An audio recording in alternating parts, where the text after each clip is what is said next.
समस्त को नमस्कार पिले आम ए संस्कृत शिक्षण सेकेंड यूनिट पूर्व वर्षर प्रश्नपत्र को देखुं। ये प्रश्नपत्र आम गोटे क्लास देखि सारी। आज आम द्वितीय क्लास रे आउ किसी प्रश्न को देखा आ जानिबा कि पूर्व वर्ष रे केउ भली सब प्रश्न द्वितीय यूनिट रू आसीथिला आ सेही हिसाब रे आम आमर प्रिपरेशन को आगु को नेबा। तेबे चलो पिले एबे प्रथम प्रश्न को जीवा आ शीघ्र शीघ्र प्रश्न गुडी को देखिबा। ठीक अछि, तेबे देख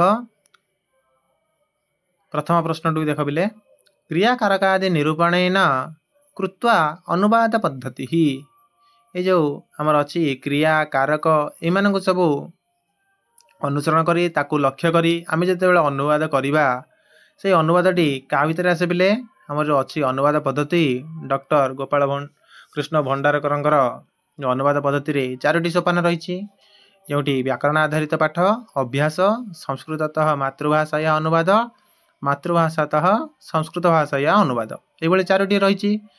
तबे ये क्रिया कारक आदि निरूपण करी केउंटी हुए पिले अनुवाद ना व्याकरण आधारित पाठ रे। ठीक है पिले ये क्रिया कारक आदि समस्त को लक्ष्य करी ये अनुवाद कार्य चली थाए। तबे अन्य तीनोटी कौन कौन अच्छी लक्ष्य कर संस्कृत मातृभाषा अनुवाद करने समय संस्कृत आमर पथ प्रदर्शक होता है।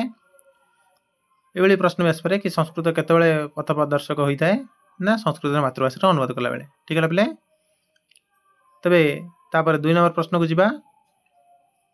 हाँ यहाँ कौट आसला यहाँ प्रथम प्रश्न पिले अनुवाद पद्धति आसला आम जो पद्धति गुड़िक अच्छी यहाँ अनुवाद पद्धति आसला। अनुवाद पद्धतिर जनक किए आमर डॉक्टर गोपाल कृष्ण भंडारकर एवं से प्रश्नटी आसी। ठीक है पिले तापर देख हर्बटीय पद्धति ही पूरा डेस इति परिचिता। जो हर्बटीय पद्धति रही आम जो हर्बट पद्धति कहते से कौन तार अन्य नाम कौन गोटे पिले ना पंचपदी। पंचपदी कौन पे पिले ना ये 5टी सोपान रही से सोपान को लक्ष्य करी से सोपान को अनुसरण करी आमर पाठ्यक्रम आग को चली थाए। आम पाठ्यक्रम न तो पाठ्य योजना आग को चली थाए। ठीक है पिले से 5टी सोपान ही आम आमर पूरा संपूर्ण क्लास टी को कवर करता। तेणु ताकू पंचपदी कह जाए। से 5टी कौन कौन तुम्हें ताकू कमेंट बॉक्स रे लिखिबो। ठीक है पिले तापर प्रश्न को चलो हर्बटीय पद्धति है परिमार्जितेषु सोपानेषु अंतर्भूतम। आमर जो प्रथम 5टी थिला किंतु एबे नूतन ईयर ताको 3टी कर दिया जायछि। से 3टी मध्य रे जो 3टी सोपान भी कर दिया जायछि परिमार्जित करी से 3टी सोपान भीतर कोठी अछि पिले ना प्रयोग सोपान अछि। आत्मीकरण नहीं कि समस्या नहीं कि तुलना नहीं ये तो प्रयोग नहीं। प्रयोग जब नूतन रे कौन कौन अच्छी प्रस्तुति उपस्थापन प्रयोग ये 3टी परिमार्जित सोपान करा जायछि किंतु पूर्वर कौन थिला 5टी थिला।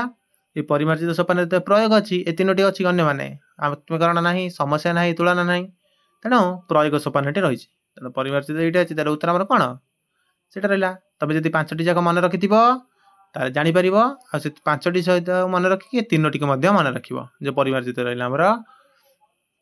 ठीक है बोले प्रस्तुति उपस्थापन प्रयोग। ठीक है बोले तापर प्रश्न को जीवा। देख आरोह पद्धति ही अपि डेस उच्यते। आरोह पद्धति अपि उच्यते। आरोह पद्धति कौन आ कह जाए पिले आविष्कार पद्धति। ये प्रश्नटी आम बहुत थर प्राय आलोचना करी आविष्कार पद्धति मन रखे पिले कारण पद्धति गुड़िक अन्य नाम किसी रही से अन्य नाम गुड़िक ठीक मन रख। अनुवाद पद्धति की कौन कहे ना व्याकरण अनुवाद पद्धति ताकू मन रख। ये प्रत्यक्ष पद्धति अन्य नाम गुड़िक परोक्ष पद्धति अन्य नाम गुड़िक ए सबूर नाम अन्य नाम गुड़िक मन रख कारण ये प्रश्न आसूची। देख पद्य भाग पठने उपयुक्ता पद्धति ही का आम जो पद्य गद्य 2टी आमर अच्छी पाठ मुख्य भाव पद्य गद्य व्याकरण आम 3टी नौ। तेरे पद्य भाग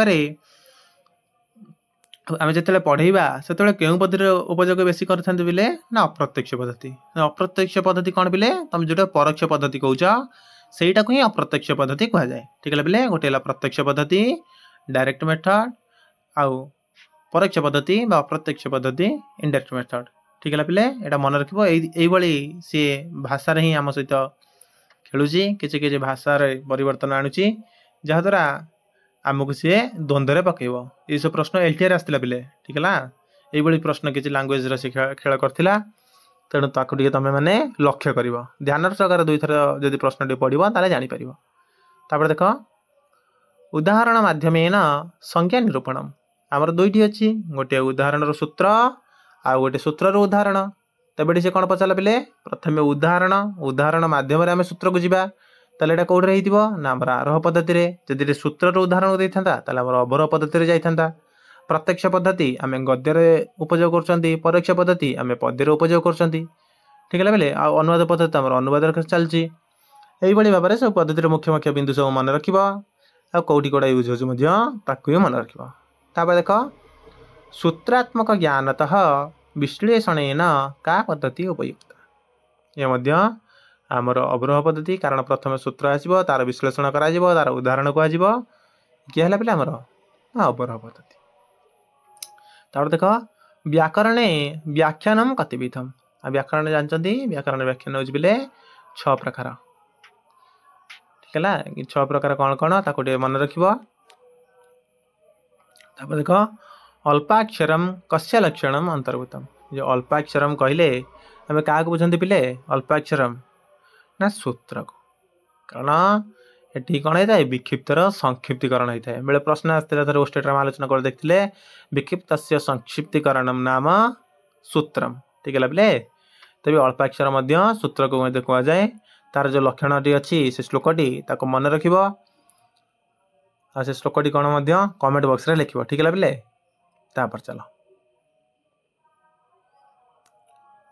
पद्यभाग से प्रतिश्लोकम साधारणतः कतिपादा आमर जी श्लोक रही पिले से श्लोक केतोटी पाद प्राय थाए 4टी पाद थाए पिले ठीक है प्रायतः 4टी पाद ही श्लोक गुड़िक रचना होता है तेणु 4टी पाद तापर देख श्लोक पाठे का पद्धति उपयुक्ता जेहेतु ये आसला आम पद्य श्लोक कहले पद्य आसूँ तेरे पद्य आम कौन करते पिले ना अन्वय पद्धति आश्रय नहीं था अन्वय पद्धति आम अन्वय करें तार अर्थ जानी था तेणु अन्वय पद्धति उपयोग कर जाए कौटी श्लोक पाठ समय आरोह तो व्याकरण रे अवरोह भी व्याकरण रे प्रत्यक्ष आमर गद्य रे ठीक है पिले तापर देख अन्वय पद्धति ही विशेषतः कतिविधा आमर जो अन्वय पद्धति रही ये 2 प्रकार खंडान्वय आ गोटे हूँ बोले दंडान्वय ठीक है 4 भाग अनुवाद पद्धति की 4 भाग विभक्त कराई आमर अन्वय पद्धति को 2 भाग विभक्त कराई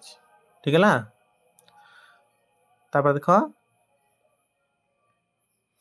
कस्मिन् व्याकरणे सूत्र परिभाषादीना कंठस्थीकरण अनिवार्यम भवति आम क्योंटी सूत्र तार लक्षण तार उदाहरण तार टीका सब कौटी मन रखता पिले ना औपचारिक व्याकरण रे बा फॉर्मल ग्रामर रे तात्विक व्याकरण जो औपचारिक व्याकरण को कौन कह पिले तात्विक व्याकरण कहुए जोटा को आम फॉर्मल ग्रामर कहते ठीक है पिले प्रायोगिक व्याकरण बा व्यावहारिक व्याकरण बा फंक्शनल ग्रामर ठीक है ये सब लांगुएज आसला पिले थर एलटीआर रे गोटे ध्यान सहकार लक्ष्य करवा तापर देख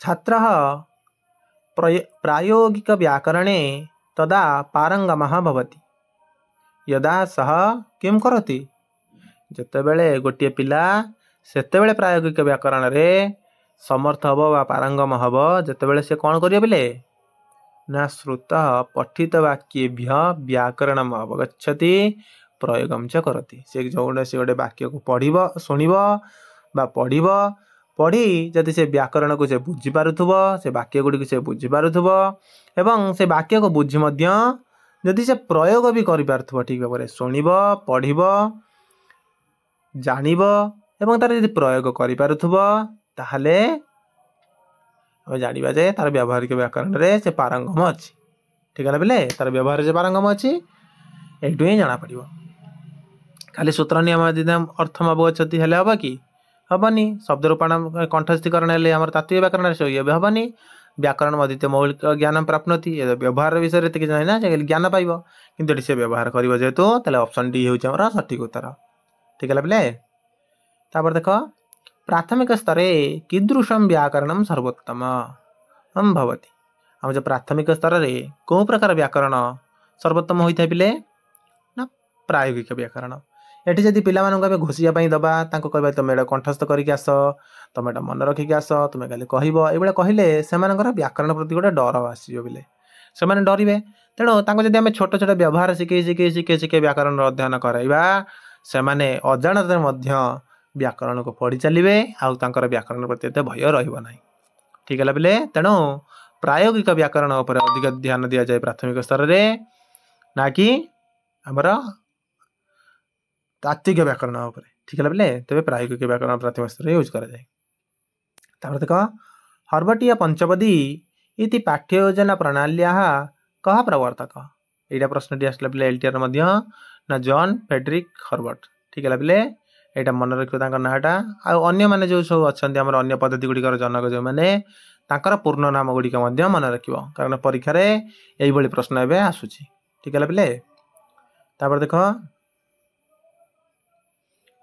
हर्बटीय पंचपदी इत्यत्र अंतिमम सोपानम किम। जो पांचटी रही सोपान, पांचटी सोपान रो अन्य सोपान अंतिम सोपान कौन बिले प्रयोग बा अन्य प्रयोग। तुलना पूर्व आसो, प्रस्तुतिकरण पूर्व आसो, सामान्यकरण पूर्व आसो, अंतिम प्रयोग आसे से अनुप्रयोग कहीपर। ठीक है बिले। तुम पांचटी जगह जब मन रखि सांगे सांगे तुम ठीक हम उत्तर। ठीक है। तापर जीवा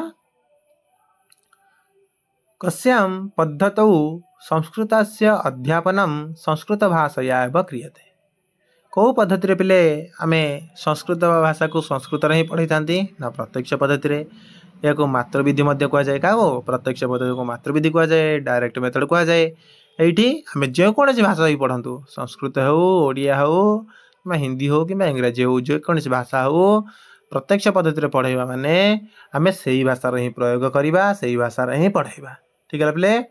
तेणु जे संस्कृत को ही संस्कृत रे पढ़ाइबा ताले एटा हमर प्रत्यक्ष पद्धति द्वारा ही हेई परिबो। ठीक है पिले। तापर देख क्रियापदम अनुसृत्य कस्य निरूपणम भवति। आमे क्रियापद को अनुसरण, क्रियापद को जतले धरिबा ताको अनुसरण करी कहार निरूपण करा जाए ना कारकर। तमे खाली कहिदब राम जाउची, तर पचारिबो एटी क्रियापद जाउची, तबे सेठी पचारिबो क्रियापद देखिया कर्ताटा किए अछि बिले किबा कारकटी कोन देखिबा जानिबा पय हेले कोन पचारिबो संगे संगे कि जाउची ना राम जाउची, एडे पचारिबो कि नहीं। तेणु कारकर अनुसरण करने को हेले आम आगे क्रियापद को देखा पड़ो। आ क्रियापद को जब प्रश्न पचारा से समस्त खबर देदेव, कर्तार कर्मर समस्त खबर पाखे पाख मिल जाव। ठीक है बोले। तेणु क्रियापदम अनुसृत्य कारकस्य निरूपणम भवति। ठीक है बोले। यही भाव में आज 20टी प्रश्न थिला। तुम ये प्रश्न गुड़ी भल भाव देख आउ तार तुम मानकर कौ कौ विषय जो मन ना ताको टिके ध्यान दब, से प्रश्न गुड़ी को लेखिकी तुम तार विषय गुड़ी को पाखरे लिखिदेव। ठीक है बोले। जहाद्वारा तुम विषय गुड़ी दृढ़ हो भाव में आम प्रथम क्लास रे 20टी प्रश्न आलोचना करथिले। आज 20टी प्रश्न आलोचना कले। आमर 40टी प्रश्न सेकेंड यूनिट आम प्रैक्टिस कर सारे।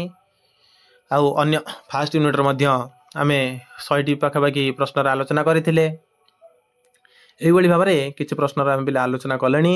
आ पूर्वर आमर उदय शंकर झा बही किसी प्रश्नपत्र आलोचना करा सेकेंड यूनिट रो ताको तुम मैंने देखिपर। तार प्लेलिस्ट आम यूट्यूब रे रही।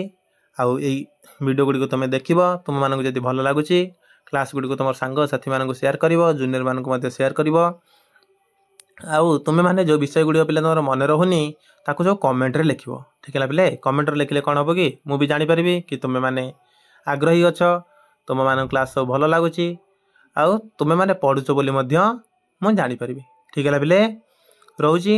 पुणी आम देखा आउ गोटे वीडियो रे आउ गोटे क्लास रे आउ किसी नुआ विषय पढ़ा, किसी नुआ विषय जानिबा। से पर्यंत रहुची। धन्यवाद।